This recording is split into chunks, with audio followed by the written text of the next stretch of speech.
So I'm going to start off with this. Here's what's crazy. I'm sitting there, I'm reading through this whole thing. I'm like, when did Bill do that Super Bowl halftime with Obama? 2014. I said, wait a minute, 2014 is only a decade. So 10 years ago, the face of Fox sits down and interviews Barack Obama in 2014, 6 years after he's already president. That's like today saying Kamala Harris sits down with Sean Hannity and does an interview today, which nobody would even assume that she would ever do something like that.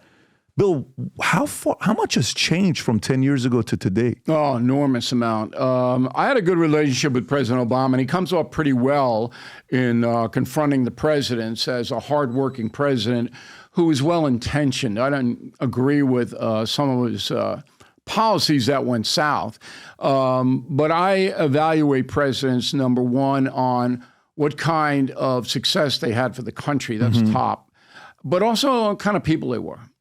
And I worked with President Obama on Brothers Keeper, which is a mentoring program for African-American inner city youth. And I was impressed. I mean, he really wanted to help these kids. And I do that, a lot of that myself. But getting to your question, so I interviewed Barack Obama 3 times. All right. I interviewed him during the campaign against John McCain, and then twice in these Super Bowl extravaganza interviews where it went worldwide. He knew I was fair to him. That's the difference. I may disagree with him, but I wasn't going to ambush him or be unfair or be disrespectful. I would never be disrespectful to a president of the United States because I respect the office. And he knew that. And so did Bush, and so did Clinton. Clinton interviewed with me, and so did Trump, and on and on and on. That's not my game. I'm not an ideologue. I come at it from a journalist historian point of view. I will say right up top, look, Mr. President, I think you're going wrong here. And I did that with the jihadists.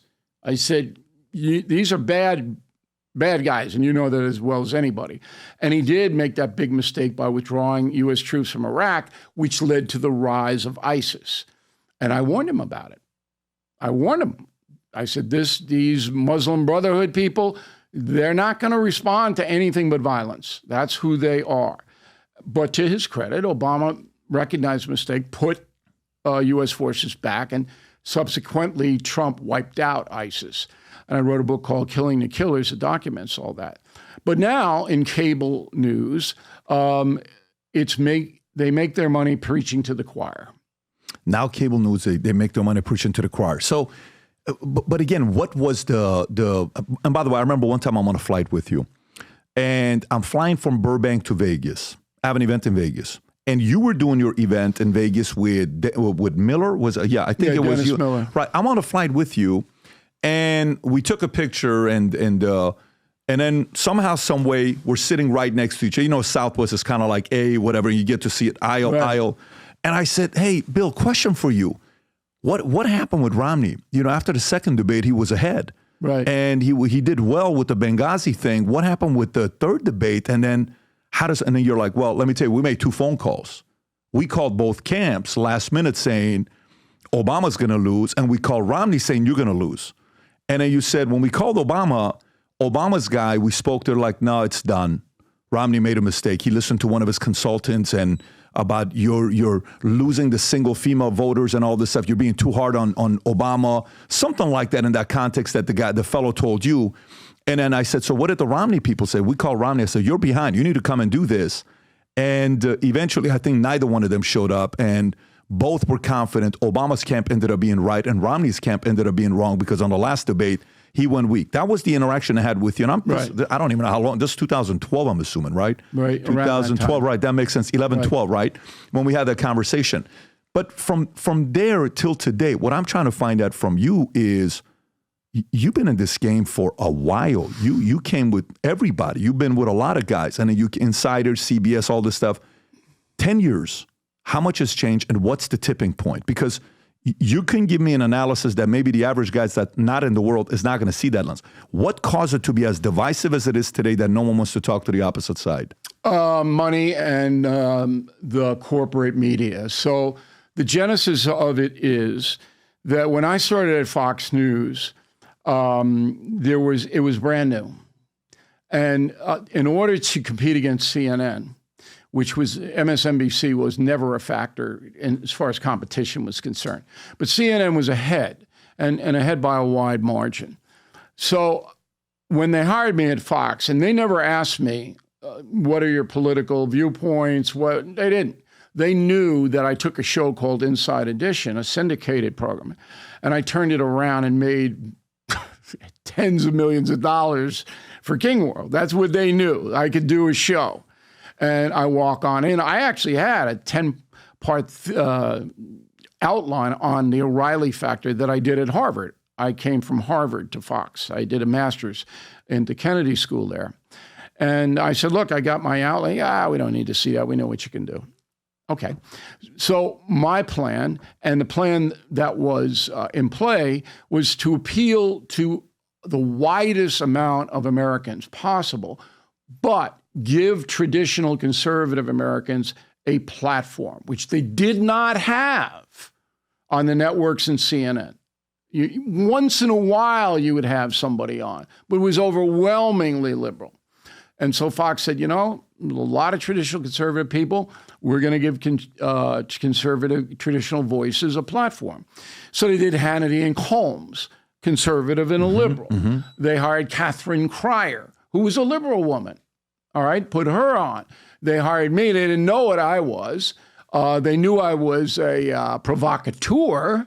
They knew that I was good people running up and down, but they didn't know any kind of doctrinaire stuff because I didn't have it at that point. And when we started to ascend, and I remember this meeting, I had a meeting with my staff very early on, and I said, look, see this guy? I had a picture of Larry King. I said, we're going to take him out. And they all went, oh, yeah, because he was the king. Larry King was the king of CNN and cable. Now, how crazy is it to say something like that at the time? It wasn't. I knew I was taking him out. Oh, you knew that? Oh. Why did you know that? Because he was reading questions off cards. He wasn't listening to answers. Got it. And I'm bringing in this brash guy from Levittown, New York, who's going to say, that's bull. Larry never do that. And I was bringing Mike Wallace in. Got it. Who was my guy. Right. All right. And so I knew we were going to beat him. It was a matter of how long it was going to take. And when Clinton got in trouble with Lewinsky, that was the fuel. That was the rocket fuel for Fox News and the O'Reilly factor, because then everybody was engaged.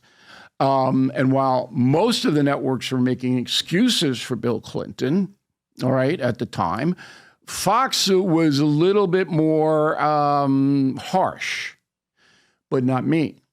I kind of felt sorry for Clinton, even though obviously he did what he was accused of doing.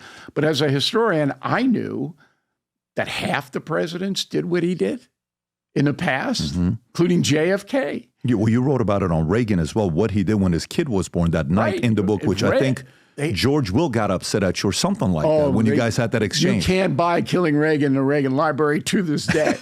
They don't want the truth. And that's why my books have been so successful, because we mythologize our presidents. And in confronting the president, I tell you, here's the good, here's the bad. Reagan was a good president. And it doesn't particularly matter to me what he did in his personal life, but I had to cite it because they were going to make him a saint. I thought the Pope was going to look at him and, wait. We're all flawed. All of us are flawed. But the media has a tendency to overlook the flaws of the people they like. And in America, the media, ever since JFK, has been liberal. Ever since then, 1960, the media has been liberal. And to this day, it's overwhelmingly liberal now. Fox and Newsmax are the only two that are not in that let's promote Kamala Harris, which they do on a daily basis. But anyway, that's what the original intent was for me on Fox News, was to really get a gritty, no-spin look at everybody, but to give them a fair shot. And to this day, that's what I do. And you'll be interested to know that in the internet world in which you are a pioneer, as I stated, 10 times more people watch me every night than on the Raleigh Factor. Wow. And I'm trying to convince Trump of that. He doesn't get it. He doesn't get it. To do what? To be on your show? No, I don't care if he's on my show or not.